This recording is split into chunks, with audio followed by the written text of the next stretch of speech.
आप देख रहे हैं मेरा YouTube channel engineer Numan official. उम्मीद है कि आप खैरियत से होंगे। मेरा जो आज का प्रैक्टिकल है वो है how to connect digital frequency meter के डिजिटल फ्रिक्वेंसी मीटर के कनेक्शन कैसे बनाते हैं और इसको किस तरह हम सर्किट के साथ कनेक्ट करते हैं। तो यहाँ पर मेरे पास एक फ्रिक्वेंसी मीटर मौजूद है। तो मैं सबसे पहले अपने इस कनेक्शन की बात करता हूँ। अब यहाँ पर मेरे पास ये मीटर है, इसके ऊपर ऐसे करके लिखा हुआ है HZ से मुराद होता है बेसिकली हर्ट्ज़, क्योंकि फ्रिक्वेंसी का यूनिट बेसिकली हर्ट्ज़ होता है और फ्रिक्वेंसी को मेजर करने के लिए हर्ट्ज़ मीटर का इस्तेमाल किया जाता है, जिसे हम फ्रिक्वेंसी मीटर भी बोलते हैं।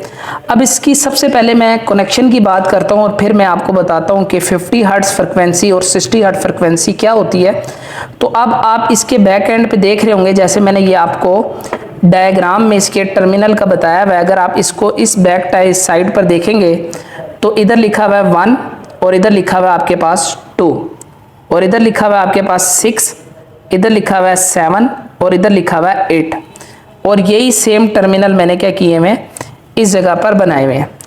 अब इधर लिखा हुआ है 1, इधर लिखा हुआ है 2, इधर लिखा हुआ है 6, इधर लिखा है 7 और इधर लिखा हुआ है 8। अब क्या होता है कि फ्रिक्वेंसी के अंदर एक चीज़ ध्यान में रखनी है कि हमारे दो कंट्री हैं, जैसे एक यूएस है यानी यूनाइटेड स्टेट ऑफ अमेरिका। यहाँ पर जो फ्रिक्वेंसी है वो बेसिकली आपकी 60 हर्ट्ज़ है। 60 हर्ट्ज़ फ्रिक्वेंसी क्यों है वहाँ पर, क्योंकि वहाँ पर जो सिंगल फेज की सप्लाई वोल्टेजेस हैं वो 110 वोल्ट है। इसी तरह जो ब्रिटिश है, जैसे आपका यूके वाली साइड पर या पाकिस्तान या इंडिया के अंदर, इधर जो आपकी फ्रिक्वेंसी है वो 50 हर्ट्ज़ है और इधर जो सप्लाई वोल्टेज है वो 220 वोल्ट है। अब हमने इसके कनेक्शन किस तरह करने हैं, बेसिकली आपने इधर एक चीज़ ध्यान में रखनी है कि जैसे यहाँ पर मैं इसके कनेक्शन की बात करता हूँ, तो अब आपने इधर ध्यान में रखना है कि आपके पास जिधर लिखा हुआ है 1 और जिधर लिखा हुआ है 2, यहाँ पर बेसिकली आपने अपनी इनपुट सप्लाई देनी है जो आपके पास AC सप्लाई मेन वापडा से आ रही है। तो अब मैंने क्या करना है कि इस जगह पर यहाँ पर इधर मैंने फेज दे देना है और इधर मैंने 1 पे न्यूट्रल दे देना है। कोई इशू नहीं है, ये आपकी AC सप्लाई होती है, यानी AC स्टैंड फॉर होता है अल्टरनेटिंग साइक्लिंग करंट। अब इसमें साइकिल होता है, इसी वजह से ये जो फ्रिक्वेंसी होती है ये 1 सेकंड में 50 टाइम या 60 टाइम अपनी वैल्यू को तब्दील करती है। तो बेशक आप फेज इधर दे दें या न्यूट्रल इधर दे दें, एज यू लाइक। अब यहाँ पर क्या चीज़ है कि नीचे जो है आपके पास 6, 7, 8 टर्मिनल बना हुआ है। अब अगर आपने फॉर एग्जाम्पल अपनी 50 हर्ट्ज़ फ्रिक्वेंसी को मेजर करना है, तो अब आपने क्या करना है कि आपने जो फेज है वो 6 पे दे देना है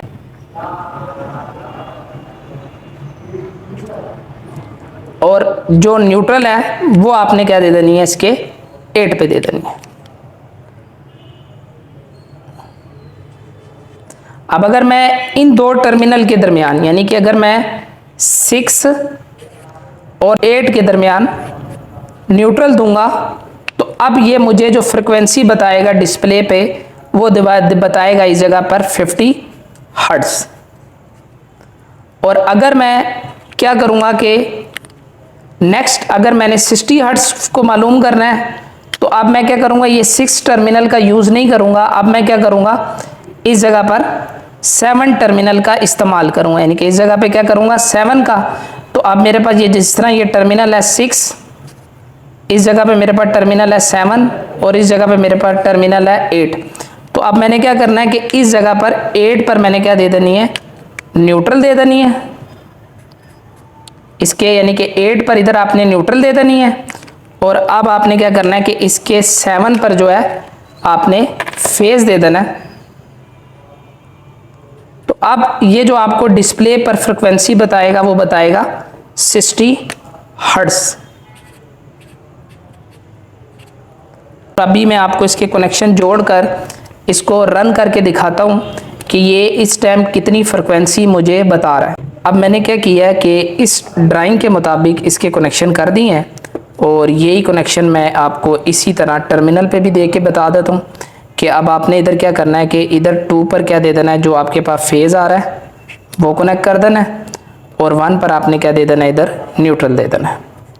ये जो आपकी इनपुट सप्लाई है वो 220 वोल्ट आपने इधर क्या कर देना है, अप्लाई कर देना है।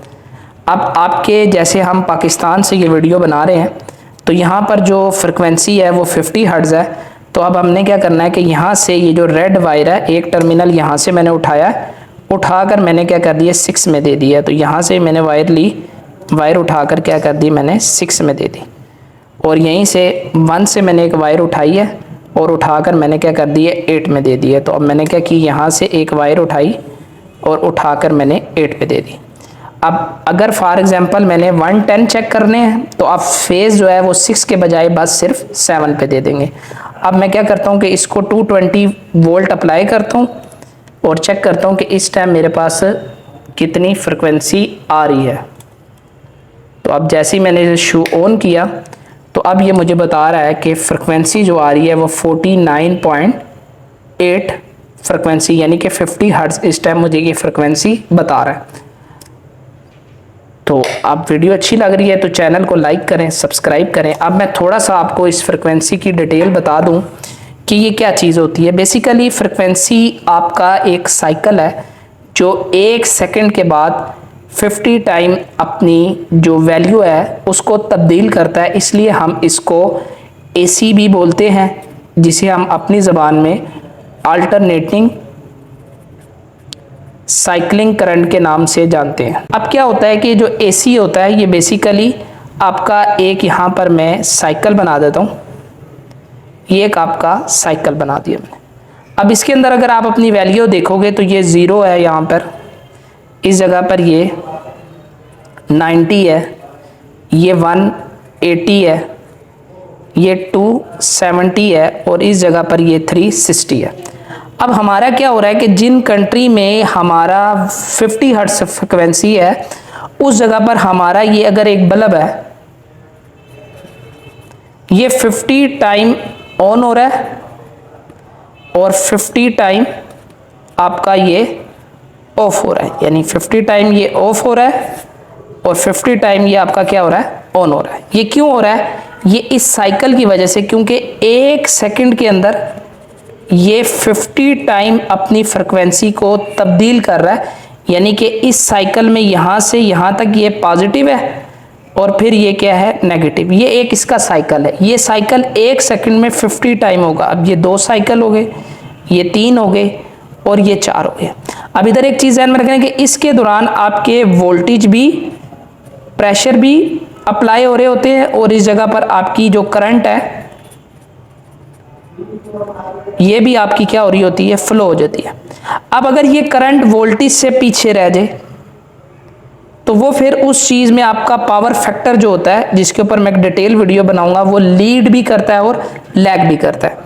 तो इससे मुराद ये है कि अब जो US कंट्री है उन्होंने बेसिकली अपने कंट्री के अंदर 110 वोल्ट रखे हुए हैं, उनसे उसकी वजह से उनको क्या करना पड़ता है, अपनी फ्रिक्वेंसी को बढ़ाना पड़ता है, यानी कि 60 हर्ट्ज करना पड़ता है। और अगर जिस तरह ये ब्रिटिश वाले हैं, UK वाले, इनके साथ इसी चीज़ की मुखालफत थी कि इन्होंने जब सबसे पहले आपकी इलेक्ट्रिसिटी की जनरेशन की गई वो बेसिकली DC में की गई। अब DC क्या था? बेसिकली DC आपका डायरेक्ट करंट था। इसके कुछ नुकसानात थे क्योंकि इसके अंदर जो फ्रिक्वेंसी होती थी वो 0 होती थी, 0 फ्रिक्वेंसी होती थी।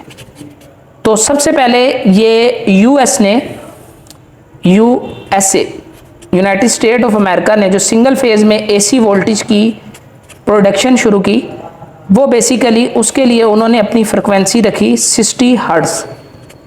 और इसी तरह जो UK वाले थे वो इस फ्रिक्वेंसी को चेंज करना चाहते थे, तो इन्होंने सिंगल फेज में 220 वोल्ट रखे और फ्रिक्वेंसी जो रखी वो बेसिकली आपकी रखी 50 हर्ट्ज। अब इसका हमें फ़ायदा है, अगर हमारे वोल्टेजेस 110 होंगे तो हमें करंट को क्या करना पड़ेगा, यानी कि I को इंक्रीज करना पड़ेगा, बढ़ाना पड़ेगा, ठीक है। और इसी तरह अब जो 220 का में ये फ़ायदा है कि हम लो करंट वाली डिवाइसेस को भी इजीली रन अप कर सकते हैं। वीडियो अच्छी लगी है, चैनल को लाइक करें, सब्सक्राइब करें। Thank you very much.